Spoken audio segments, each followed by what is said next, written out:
नमस्कार, स्वागत है आपका इवन उत्तराखंड पर। आपके साथ मैं हूं प्रगति। खबरों की शुरुआत करते हैं। द्वारहाट विधायक मदन सिंह बिष्ट की ओर से विधानसभा सत्र में मुख्यमंत्री के खिलाफ दुर्व्यवहार किए जाने पर नई टिहरी जिलाध्यक्ष राजेश नौटियाल और भाजपा कार्यकर्ताओं ने कांग्रेस विधायक मदन सिंह बिष्ट का पुतला जलाकर नारेबाजी करते हुए विरोध प्रकट किया।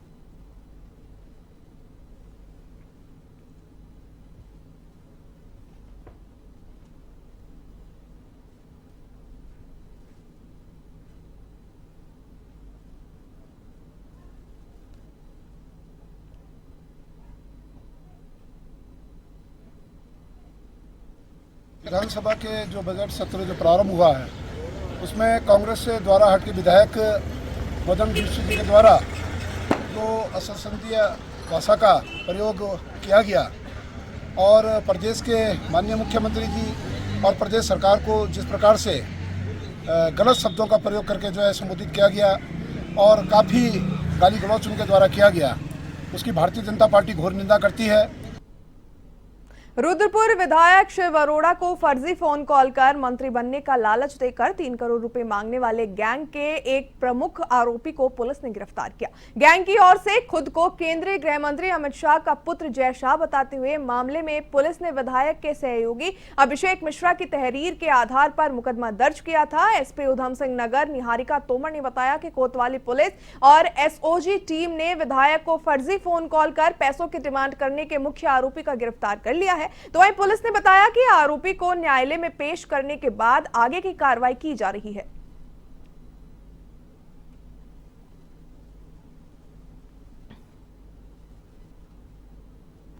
कोतवाली रुद्रपुर में अभिषेक मिश्रा द्वारा एक तहरीर दी गई थी जिसमें उनके द्वारा बताया गया था कि वो रुद्रपुर विधायक शिव अरोड़ा जी के सहयोगी हैं और उनके माध्यम से तहरीर में ये प्राप्त हुआ कि शिव अरोड़ा जी को किसी ने केंद्रीय गृह मंत्री के पुत्र बनकर एक कॉल किया, एक फ्रॉड कॉल किया और उसमें उनके द्वारा उनको मंत्री बनाने की एवज में 3 करोड़ रुपए की अपेक्षा की गई। जब विधायक जी को इसमें संदेह हुआ और जब उनको धमकी दी गई कि अगर उनके द्वारा ये बात नहीं मानी जाएगी तो उनको झूठे केस में फंसाया जाएगा, उनके द्वारा इसमें त्वरित कार्रवाई करते हुए पुलिस को इसकी सूचना दी गई और इसमें जो मुख्य आरोपी है जिसके नाम पर ये फोन नंबर रजिस्टर्ड था उसकी गिरफ्तारी की गई है। साथ ही साथ विवेचना में ये भी सामने आया कि इसके 2 सहयोगी थे जिनके द्वारा ये कॉल्स की जाती थी, उनकी गिरफ्तारी के लिए भी पुलिस अभी पूरी तरह कार्यरत है। राज्य में फायर सीजन में हर साल लाखों हेक्टेयर जंगल जलकर खाक हो जाते हैं। जंगलों में आग लगने से जहां वन संपदा खाक हो रही है तो वहीं दूसरी ओर लोगों को भी भारी परेशानियों का सामना करना पड़ता है। आपको बता दें, सरकार भी वन अग्नि को रोकने के लिए कई प्रयास करती है लेकिन जंगलों की आग पर काबू नहीं पाया जाता। ऐसे में रानीखेत रेंज के वन क्षेत्र अधिकारी तापस मिश्रा ने कहा कि फायर सीजन 15 फरवरी से लेकर 15 जून तक रहता है। वन अग्नि को लेकर वन विभाग पूरी तरीके से मुस्तैद है। साथ ही उन्होंने कहा कि इस बार हमने विगत वर्षों से अलग तरीके से दिसंबर और जनवरी के महीनों में तैयारियां पूरी कर ली है। वहीं गोष्ठियों के माध्यम से प्रचार प्रसार भी किया गया और जन सहभागिता की ओर से ज्यादा ध्यान दिया गया है। उन्होंने बताया कि जंगलों में लगने वाली आग को लेकर जनता से सहयोग करने की अपील की है।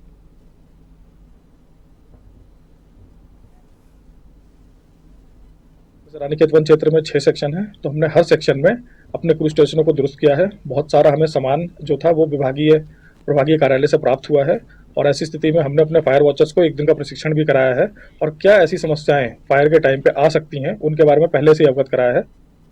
हल्द्वानी में मेयर गजराज बिष्ट लगातार ताबड़तोड़ एक्शन में जुटे हुए हैं। गजराज बिष्ट ने मंगलवार पड़ाव, मछली बाजार और वर्कशॉप लाइन में नगर निगम की खाली पड़ी जमीनों का स्थलीय निरीक्षण किया। इस दौरान नगर आयुक्त ऋचा सिंह और सहायक नगर आयुक्त गणेश भट्ट सहित नगर निगम की टीम मौजूद रही। इस दौरान आपको बता दें, नगर निगम क्षेत्र में खाली पड़ी जमीनों और फड़ बाजार, पार्किंगों और गोदाम सहित अन्य जनहित के कार्यों को करने के निर्देश दिए गए। इस दौरान मीडिया से बात करते हुए मेयर गजराज बिष्ट ने बताया कि नगर निगम की आय बढ़ाने और जनता को सुविधा पहुंचाने की दृष्टि से लगातार निरीक्षण किए गए।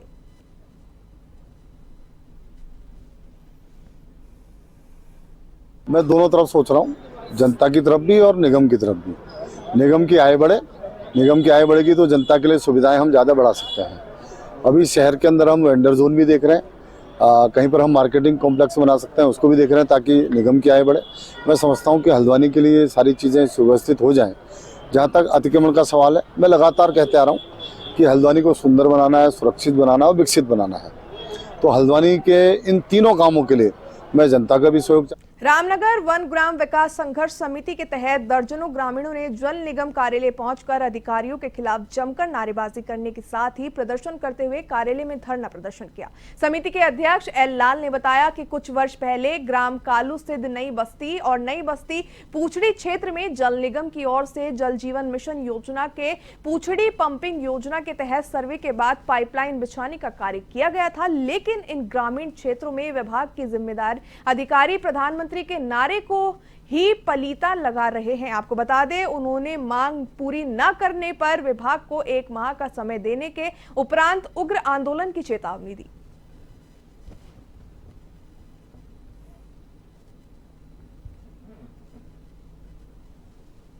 जल जीवन मिशन के तहत जिसका निर्माण हो रहा है उसमें ये था कि आपकी पुछड़ी नई बस्ती, कालू सिद्ध नई बस्ती और उसके आसपास के जितने गांव हैं उसकी सर्वे की गई थी विभाग द्वारा। बार बार हम कहते रहे कि ये प्राथमिक विद्यालय में तो आप कनेक्शन दे दीजिए, वहाँ पर एक हैंडपम्प है, मात्र उस पर उसके भरोसे हमारा विद्यालय चलता है। उत्तराखंड में यूसीसी लागू हो चुका है, इसको लेकर लगातार राजनीति गर्मा रही है। उत्तराखंड कांग्रेस के प्रदेश अध्यक्ष करण महारा ने प्रदेश कांग्रेस मुख्यालय में प्रेस कॉन्फ्रेंस की, तो वहीं इस मौके पर मीडिया से बात करते हुए करण महारा ने कहा कि कांग्रेस ने 10 प्रश्नों का एक जनमत संग्रह को जागरूक करने के लिए जारी किया है। राज्य में यूसीसी में लिव इन रिलेशनशिप को मान्यता दी गई है। कांग्रेस का कार्यकर्ता लोगों के घर घर जाकर लोगों से यूसीसी में इस मान्यता को कानूनी दर्जा देने के लिए सहमति और असहमति जानेगा। बीजेपी ने एक छल उत्तराखंड के साथ किया है। उन्होंने सारे विकास के मुद्दे, अपराध के मुद्दे, कानूनी मुद्दे, किसानों के मुद्दों को ढकने के लिए, पेपर लीक, भर्ती घोटालों को ढकने के लिए यूसीसी लागू करने का एक नाटक खेला और ये कहा कि हमने 2 लाख लोगों से सैंपलिंग की है। लेकिन हम लगातार प्रेस के माध्यम से मांग कर रहे हैं कि आप उन 2 लाख लोगों में से कुछ के तो नाम और नंबर दे दीजिए, लेकिन सरकार उनको उपलब्ध नहीं करा रही है। इसीलिए हमने एक परफॉर्मा तैयार किया है जो जनमत संग्रह के नाम से है और हम इसको अपने कार्यकर्ताओं के माध्यम से घर घर पहुंचाएंगे और उनसे जनमत संग्रह कर रहे हैं कि क्या वो यूसीसी उत्तराखंड की धारा के भाग 3 से सहमत हैं।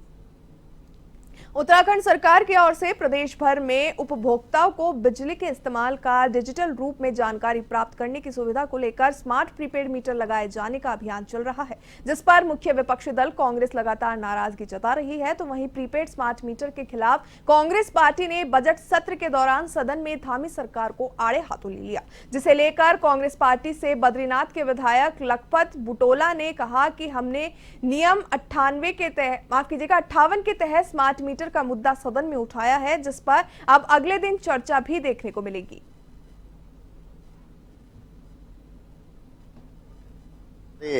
जो सड़कों को लेकर हमने लगाए, हमने स्मार्ट मीटर को लगाए, हमने जो जंगली जानवरों से फसल नुकसान हो रहे उस पे लगाए, आपदा पे लगाया, इन तमाम चीजों को मुद्दे उठाने के लिए हमने स्मार्ट मीटर में आप देखिए ना जिस तरह से कंपनियों को, कुमाऊं में एक कंपनी को, गढ़वाल में एक कंपनी को आपने लगाने का ठेका दे दिया। 1 किलोवाट की जगह 3-3 किलोवाट का आप मीटर लगा दे रहे हैं। मीटर रीडिंग के अंदर आपने देखा होगा, एक जगह देखा कि 52 यूनिट पे 750 यूनिट का पैसा दिया जा रहा है। ये तमाम चीजें जो मुद्दे सदन के अंदर आएंगे, लेकिन सरकार बसना चाह रही, सरकार अपनी कमियों को छुपाना चाह रही। पौड़ी मुख्यालय के नजदीक ही बन रहे महत्वाकांक्षी त्वाली झील में डूबकर एक युवक की मौत हो गई। ग्रामीणों के अनुसार पौड़ी से 2 युवक के नहाने वलील झील पहुंचे, जिसमें राजकीय इंटर कॉलेज पौड़ी के 11वीं के छात्र अखिलेश पुत्र पीतांबर लाल पूल्ड हाउस की डूबकर मौत हो गई। तो वहीं वन पंचायत सरपंच तमलाग राजकुमार नेगी ने जानकारी दी कि पुंडोरी गांव की ग्रामीण राजेंद्र सिंह रावत की ओर से फोन पर उन्हें इसका आश्वासन की जानकारी दी गई, जिसके बाद वे तुरंत कुछ ग्रामीणों के साथ लुवाली झील पहुंचे। युवक को झील से निकाला, उसको बचाने की लाख कोशिश की गई, लेकिन वे सफल नहीं हो पाए। उन्होंने बताया कि इसकी सूचना 108 और पुलिस को भी दी गई थी। तो वहीं नायब तहसीलदार उपेंद्र सिंह राणा ने बताया कि राजस्व पुलिस टीम द्वारा मौके पर जाकर मृतक के शव को कब्जे में लेकर पंचनामे की कार्रवाई की गई। उसके बाद उसको पोस्टमार्टम के लिए जिला अस्पताल पौड़ी लाया गया।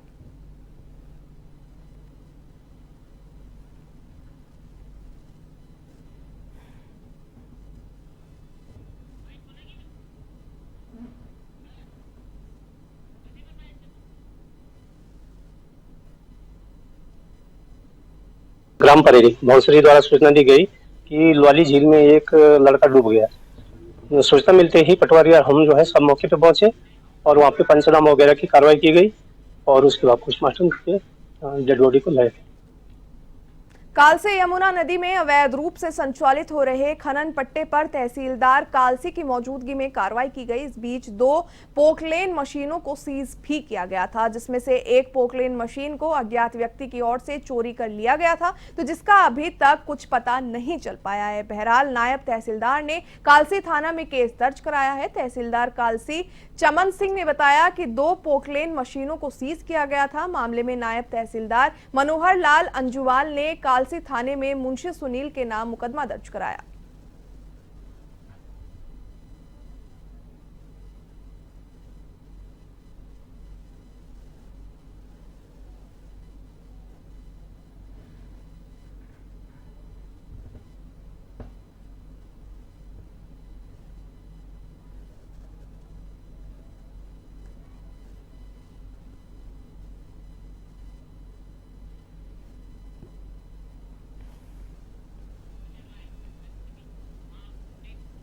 लोहाघाट क्षेत्र में गुलदारों का खतरा लगातार बढ़ता जा रहा है, तो वहीं आज सुबह एक गुलदार लोहाघाट ब्लॉक के सीमांत विद्यालय गुड़मांगल के बरामदे में आराम से सोया हुआ दिखाई दिया। आपको बता दें, स्कूल टाइम में गुलदार के स्कूल में मौजूद होने के कारण ग्रामीण दहशत में आ गए और अपने बच्चों की सुरक्षा के लिए चिंतित हो गए, जिसके बाद ग्रामीणों के हल्ला मचाने पर गुलदार किसी तरह जंगल की ओर भाग गया। जिसके बाद विद्यालय के शिक्षक शैलेंद्र वर्मा ने वन विभाग से पिंजरा लगाकर गुलदार को पकड़ने और बच्चों की सुरक्षा सुनिश्चित करने की मांग उठाई।